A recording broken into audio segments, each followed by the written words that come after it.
Жас отан жастар қанатының 2020 жылға дейінгі бағдарламасы қабылданды. Құжатта қазақстандық әрбір жастың табысқа жету жолының 4 басты бағыты белгіленген. Жастардың бойына отансүйгіштік қасиетті сіңіре отырып, олардың тұлға болып қалыптасу үшін ғылым мен білімге ынтасын арттыру жобаның негізгі мақсаты.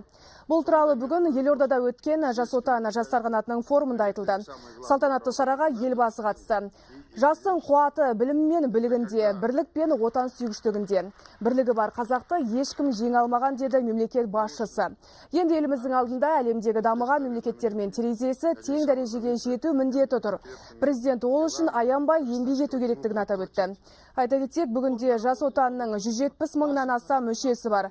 Ал Тәуелсіздік сарайында өткен ауқымды шараға еліміздің әр өңірінен келген 2000-нан астам белсенді жас қатысты. Шара соңында Жас отан жастар қанатының жаңа төл таңбасы таныстырылды. Бақытты жастарсыңдар.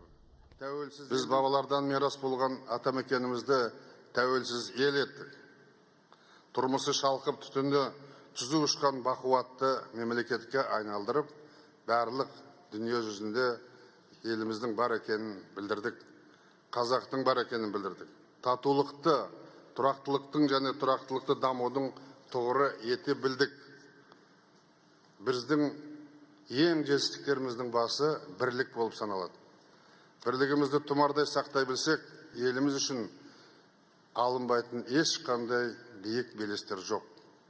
Ол үшін әрқайсымыз, әсіресе сіздер жастар, өздеріңе жүктелген тарихи жауапкершілікті сезіне білулерің керек. Біздің буын мемлекетті құру үшін көп күш салып, дүние жүзін аралап, халықты, қазақты дүние жүзіне паш етті. Сендердің мойныңа ілінетін тапсырма ол осы тәуелсіздікті алғалай алып барып, көздің қарашығындай сақтап, қорғап, мемлекетімізді бұдан да мықты ел ету.